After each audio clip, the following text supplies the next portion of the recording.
Olá, quem fala aqui é Terry Ferreira e hoje nós vamos falar do Atlantic Immigration Pilot Program. Roda a vinheta.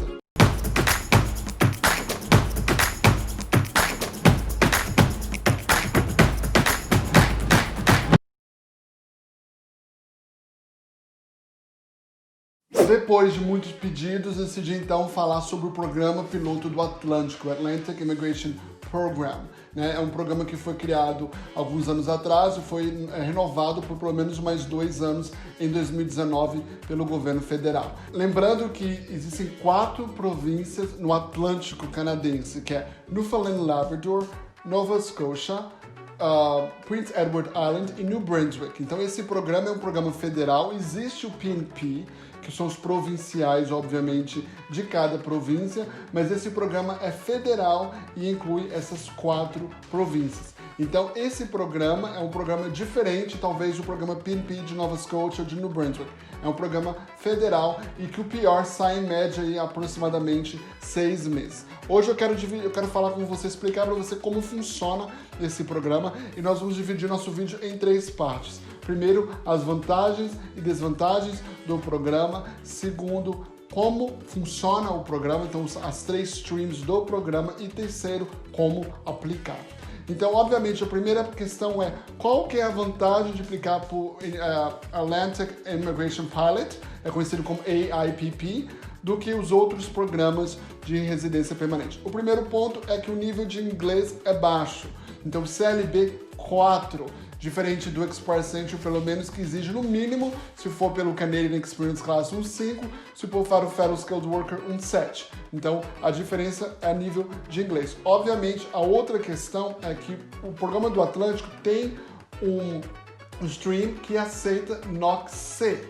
E você sabe muito bem que o Express Entry, por exemplo, e outros programas de província geralmente aceitam só NOC 0, A ou B. Então esse é um ponto que tem que ser também levado em consideração. Por outro ponto, outra questão também é que não exige LMIA. Então, o programa do Atlântico não exige o LMIA, que é a autorização pelo Departamento de Service Canada do Employment and Social Development do Canadá, que é a área de empregos do Canadá, para você poder aplicar. Não exige LMIA. A diferença é que o Express Entry é um programa competitivo, baseado por pontos, nível de inglês, idade, etc. Ou até outros programas provinciais também, onde existem também questões de pontuação, formação alta, nível superior mais alto e o nível de inglês mais alto. Agora, o ponto negativo do Atlantic Immigration Program é o job offer. Você precisa ter uma job offer. Esse que é o ponto chato do programa. Então a diferença é, quais são as vantagens? Nível de inglês baixo, não precisam, obviamente, ter um nível de inglês muito alto. Pode ser NOC 0, A ou B ou C, dependendo do stream, e não exige LMIA, mas exige job offer. Então essas seriam, pelo menos, as vantagens e desvantagens de aplicar para o programa. Agora nós vamos falar dos 3 streams diferentes que existem para o programa do Atlântico, né? O primeiro stream é o Atlantic Intermediate Skilled Program, o segundo é o Atlantic High Skilled Program e o terceiro é o Atlantic International Graduate Program.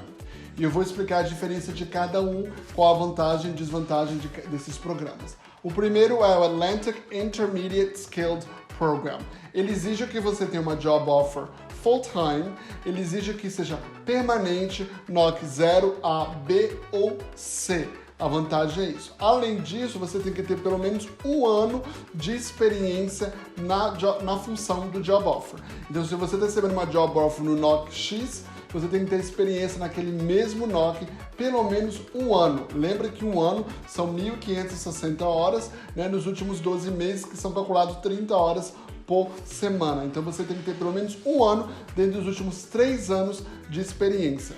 Além disso, você precisa de pelo menos um high school, né, o ensino médio, para poder aplicar. Obviamente, se você formou fora do Canadá, você vai precisar de um ECA, uma equivalência de sua formação fora do Canadá, né? E obviamente o nível de inglês para o Intermediate é CLB 4, como eu já havia falado. O segundo programa é o Atlantic High Skilled Program. Ele também é job offer, como os outros, né? Full time, pelo menos 1 ano de contrato você tem que ter. Então é 1 ano de contrato que você tem que ter, né? Obviamente que a empresa tem que te oferecer. Além disso, o NOC que é 0, A e B. Não tem o NOC C, então NOC 0, A ou B. 1 ano de experiência também na função das 1.560 horas entre os últimos 3 anos, High School Diploma e CLB 4. Agora, o terceiro é o Atlantic International Graduate Program, e ele muda dos outros, né? Você tem que ter, obviamente, tem que ser full-time, pelo menos 1 ano, NOC 0, A, B ou C. E você tem que ter morado na província pelo menos 16 meses dentro dos últimos 2 anos antes de você formar na província. Então, obviamente que você tem que ter formado na província de um programa de pelo menos 2 anos numa escola pública de pós-secundário, após o ensino médio, né? Então, você tem que aplicar, tem que ter essa job offer e tem que ser dentro de 12 meses, 1 ano da data que você formou. Então, você formou, você tem 1 ano para poder aplicar, mas lembrando que tem que ter, obviamente, morado na província antes. E, mais uma vez, o nível de inglês é SLB 4. Então repare bem que são 3 streams diferentes, 2 deles exigem experiência, pode ser NOC 0A, B, C, o outro só 0A e B, né? O nível de inglês é o mesmo. E o outro, que é o International Graduate Program, nesse caso ele tem que ter morado numa província do Atlântico antes, tem que ter formado um programa de pelo menos 2 anos em uma das províncias do Atlântico, tá? E tem 1 ano para poder aplicar depois que formou, obviamente, todos eles o CLB 4. Então, esse é o breakdown dos programas do Atlântico. Agora eu quero falar como você pode aplicar e como funciona o processo. Então, agora, para a terceira parte do nosso vídeo, nós vamos falar como funciona o Atlantic Immigration Pilot Program. Primeira coisa é, obviamente, você ter uma job offer. E para isso, a empresa que está te oferecendo a job offer tem que ser designated. Quer dizer o quê? Ela tem que ser autorizada pela província primeiro, pelaquela província, a poder dar job offers. Se você entrar no site do programa provincial de cada província, você vai ver, em maioria dos casos, a lista de todas as empresas que são designated já. Se a empresa que quer te contratar não é designated, ela tem que fazer todo o processo para ser designated primeiro, antes de te dar job offer. Então, a primeira coisa é que você precisa de uma job offer e tem que ser uma empresa designated, autorizada.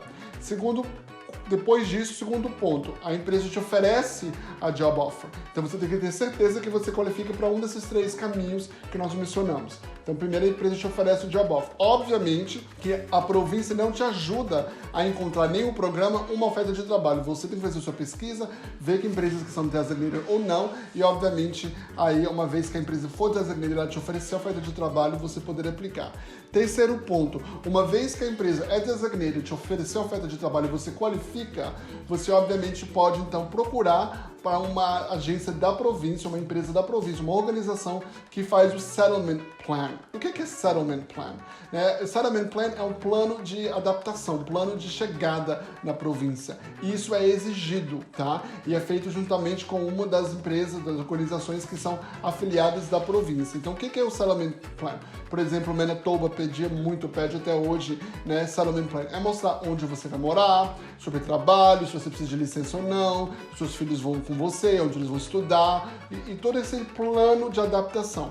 E, obviamente, uma vez que aquela organização designada te dá faz com você o plano, o Settlement Plan, e você é autorizado, é aprovado, eles te dão uma endorsement, uma carta de aprovação, né? Uma carta te dando autorização pela empresa, juntamente com toda a documentação da empresa, job offer e tudo, para você então aplicar para residência permanente. Então precisa de uma designated company, precisa ser uma job offer, precisa qualificar para um dos programas, ter um settlement plan aprovado e, obviamente, depois disso, você tem a carta de endorsement, né, de apoio da província, e uma vez que tiver isso, você pode então submeter a aplicação de residência permanente, que pode variar a média de tempo em torno de 6 meses.